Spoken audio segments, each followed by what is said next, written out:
a gifted young black student, aced the toughest math exam in her class.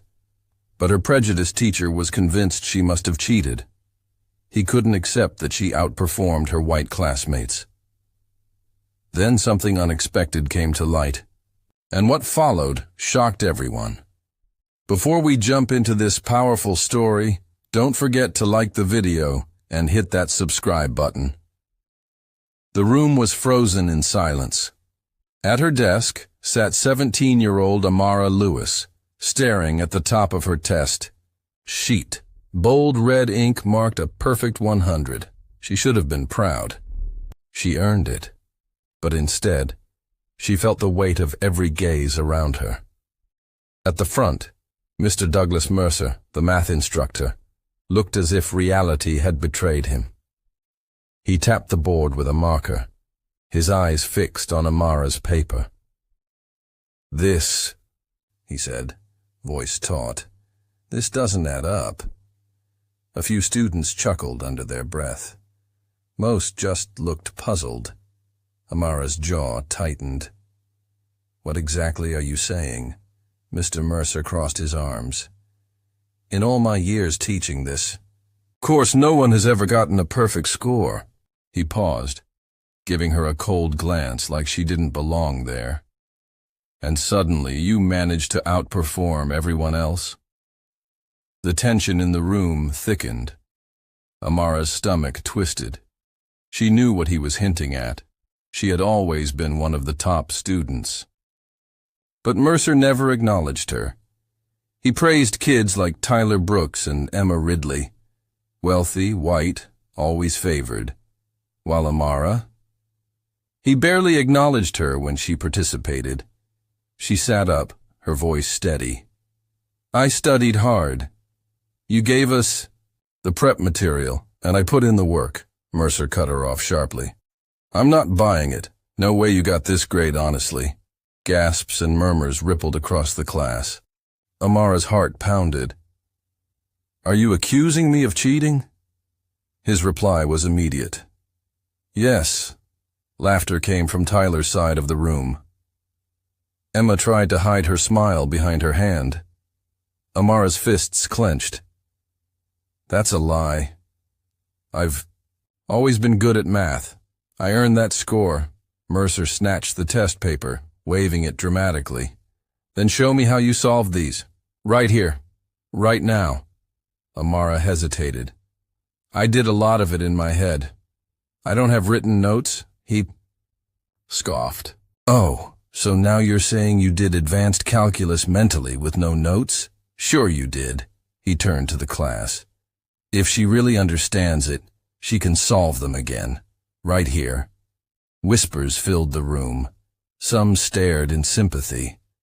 Others smirked, waiting for her to crack. Mercer dropped a blank sheet on her desk. "Well, let's see it." She stared down at the paper. She knew she could do it again, but that wasn't the issue. The issue was that no one else was being humiliated like this. She lifted her head. Why not ask Tyler or Emma to redo their work too? Mercer's eyes narrowed. They didn't get a perfect score. You did. Amara felt the burn of shame rise in her chest. Her voice was low, but strong. Maybe the real problem is you don't think a black girl can be smarter than your favorites. The room went still. Mercer's face flushed.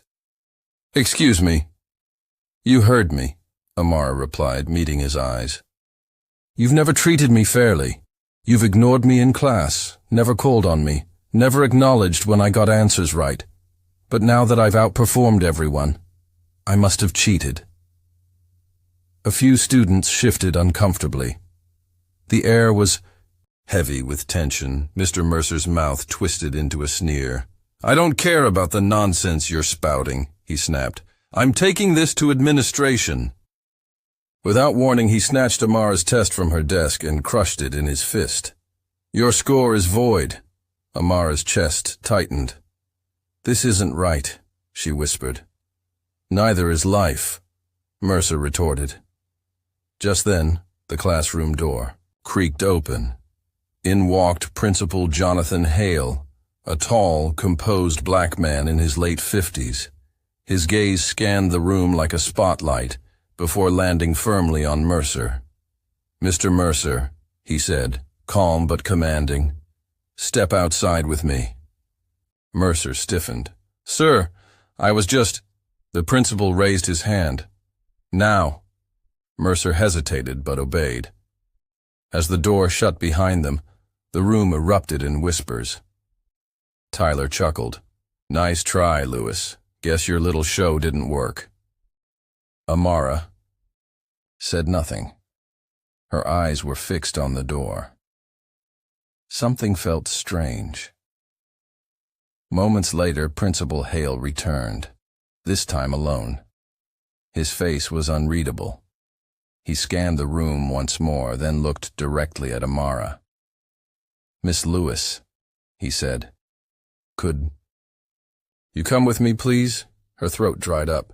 She grabbed her backpack and stood, legs trembling slightly. In the hallway stood Ms. Rivera, the school's guidance counselor, beside a laptop on a cart. The screen displayed a paused video feed. Hale turned to Amara. "Do you recognize this?" She nodded slowly. "It's the classroom security footage."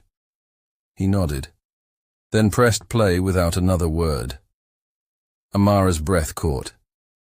The video showed that morning, before class began. Mr. Mercer sat at his desk, browsing through the graded tests. He paused when he reached hers, stared at it, and muttered something to himself. Then, his expression shifted. He clenched his jaw and slammed the paper down. The footage continued.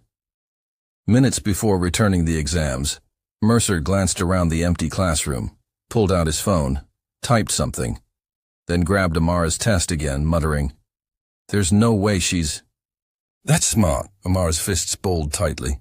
Principal Hale sighed through his nose. "We've reviewed previous footage too. This isn't an isolated incident." Her stomach churned. Ms. Rivera gave her a reassuring look. "You're not in trouble, but he is, and we're handling it. Just—" Then, the classroom door burst open again. Mr. Mercer stormed out, his face burning with fury. "This is absurd. That video doesn't prove anything." Principal Hale turned toward him. "It proves everything," Mercer scoffed. "Oh, please. You're really going to trust this girl over me?" Hale's face darkened. "No, I'm trusting the facts." He stepped forward. "Mr. Mercer, you're officially suspended, effective immediately." Mercer's jaw dropped. "You're kidding me. You'll collect your things and leave the building right now." "Wait, hold on a second. And as always, tell us in the comments where you're watching from, and subscribe for more real stories that matter." Down the hallway, security personnel appeared. Mercer looked around, as if someone might come to his defense, but no one moved. With a bitter scowl, he turned and marched away. Amara exhaled. Principal Hale turned to Amara with a quiet smile. "And you, Miss Lewis, have just been awarded a full-ride scholarship." Her eyes widened. "Wait. Seriously?" He nodded. "We reached out to several academic foundations.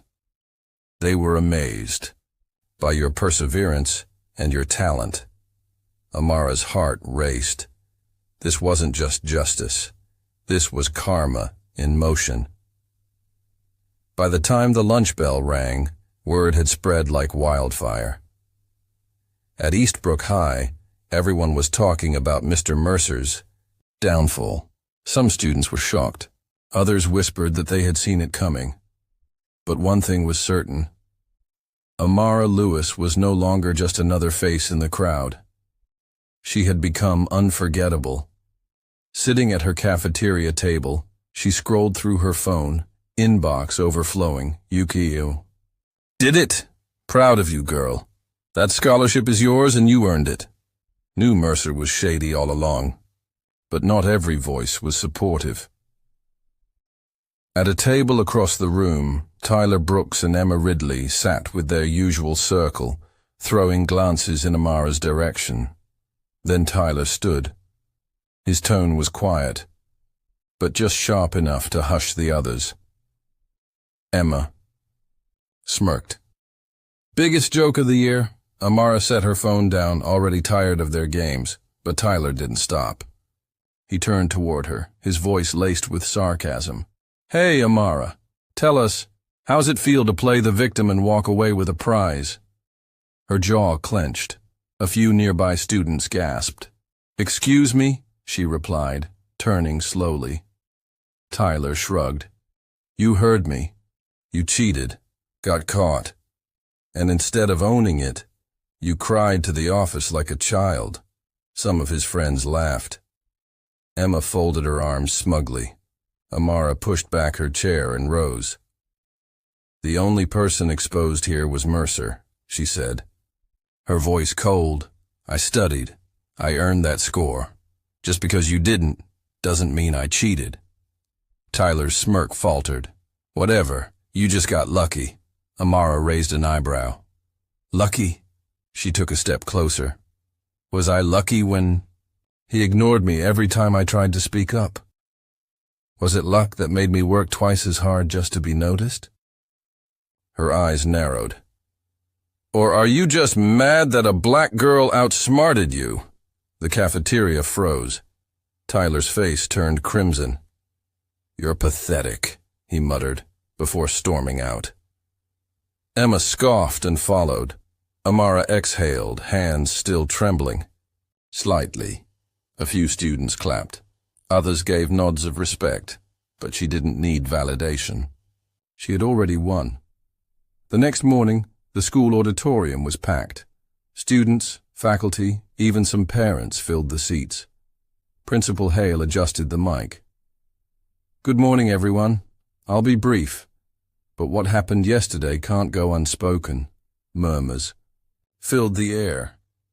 Mr. Mercer has been suspended after a review of evidence confirmed a pattern of bias and discrimination in his classroom. Gasps spread across the crowd, but Hale wasn't done. This is bigger than one teacher. It's about the environment we allow to grow in our schools. And let me be clear, Eastbrook High will never be a place where students are judged by anything other than their merit. Amara sat near the front, heart pounding. Hale looked directly at her. Miss Lewis, please stand. She hesitated, then rose to her feet slowly. I want every student here to know, Amara didn't just stand up for herself. She stood up for what's right. She showed strength, dignity, and because of her, real change is happening. Applause filled the room. Tears welled in Amara's eyes, but she held them back. For her excellence, resilience, and leadership, Hale continued, I am honored to announce that Amara Lewis has been awarded a full academic scholarship to any university of her choice. The crowd erupted. Cheers echoed. Some students stood. Teachers smiled through teary eyes. Amara brought her hand to her mouth, overwhelmed. Hale smiled at her. Congratulations, Miss Lewis. You've earned this. She looked around, at the support, the truth, the justice. Mr. Mercer had tried to tear her down. Instead, he raised her up higher than he ever imagined. If you believe in standing up for what's right, hit that subscribe button. And remember,